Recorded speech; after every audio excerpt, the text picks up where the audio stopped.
समास भाग 1। आओ बच्चों, समास के बारे में विस्तार से पढ़ते हैं। समास का अर्थ है संक्षिप्त करना। जब दो या दो से अधिक स्वतंत्र शब्दों को जोड़कर नए शब्द बनाए जाते हैं तो इस प्रक्रिया को समास कहा जाता है। आओ इसको कुछ उदाहरणों की सहायता से समझते हैं। क राजा का महल बराबर राजमहल। ख रात और दिन बराबर रात दिन। तो बच्चों, आपने देखा कि समास एक ऐसी प्रक्रिया है जिसके द्वारा दो या दो से अधिक शब्दों को जोड़कर शब्द बनाए जाते हैं। समास द्वारा बने शब्द को समस्त पद या सामासिक शब्द कहते हैं। जैसे यहाँ पर राजमहल तथा रात दिन इसके उदाहरण हैं। समस्त पद में पहला पद पूर्व पद तथा दूसरा पद उत्तर पद कहलाता है। जैसे इन उदाहरणों में राजा तथा रात पूर्व पद है तथा महल और दिन उत्तर पद हैं। सामासिक शब्द को अलग अलग करना तथा उनके आपसी संबंध को स्पष्ट करना समास विग्रह कहलाता है।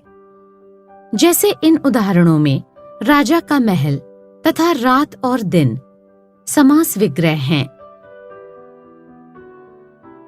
समास के भेद। समास के 6 भेद हैं। 1 अव्ययी भाव समास, 2 तत्पुरुष समास, 3 कर्मधारय, 4 द्विगु, 5 द्वंद्व, 6 बहुब्रीहि। आओ बच्चों, समास के भेदों के बारे में विस्तार से पढ़ते हैं। 1 अव्ययी भाव समास।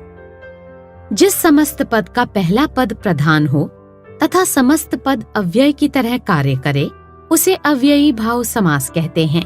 इसके उदाहरण हैं समस्त पद यथा विधि का विग्रह विधि के अनुसार होगा। समस्त पद यथा संभव का विग्रह जैसा संभव हो होगा। समस्त पद हाथों हाथ का विग्रह हाथ ही हाथ में होगा। समस्त पद भरपेट का विग्रह पेट भरकर होगा। 2 तत्पुरुष समास। जिस समस्त पद का उत्तर पद प्रधान हो उसे तत्पुरुष समास कहते हैं। तत्पुरुष समास में पूर्व पद तथा उत्तर पद के बीच आने वाली विभक्तियों या परसर्गों का लोप हो जाता है। कारक की दृष्टि से तत्पुरुष समास के 6 भेद होते हैं। क कर्म तत्पुरुष।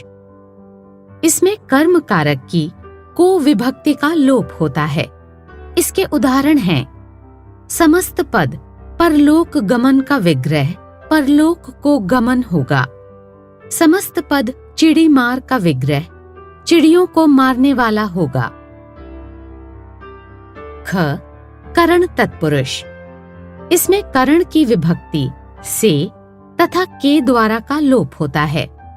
इसके उदाहरण हैं समस्त पद अकाल पीड़ित का विग्रह अकाल से पीड़ित होगा। समस्त पद हस्तलिखित का विग्रह हाथ द्वारा लिखित होगा। ग संप्रदान तत्पुरुष। इसमें संप्रदान कारक की विभक्ति के लिए का लोप किया जाता है। इसके उदाहरण हैं समस्त पद माल गाड़ी का विग्रह माल के लिए गाड़ी होगा। समस्त पद सभा भवन का विग्रह सभा के लिए भवन होगा। घ अपादान तत्पुरुष। इसमें अपादान कारक की विभक्ति से का लोप किया जाता है। इसके उदाहरण हैं समस्त पद जन्मांध का विग्रह जन्म से अंधा होगा। समस्त पद धनहीन का विग्रह धन से हीन होगा। अंग संबंध तत्पुरुष। इसमें संबंध कारक की विभक्ति का के की का लोप किया जाता है। इसके उदाहरण हैं समस्त पद देशवासी का विग्रह देश का वासी होगा। समस्त पद गंगा जल का विग्रह गंगा का जल होगा। च अधिकरण तत्पुरुष। इसमें अधिकरण कारक की विभक्ति में पर का लोप हो जाता है। इसके उदाहरण हैं समस्त पद सिर दर्द का विग्रह, सिर में दर्द होगा।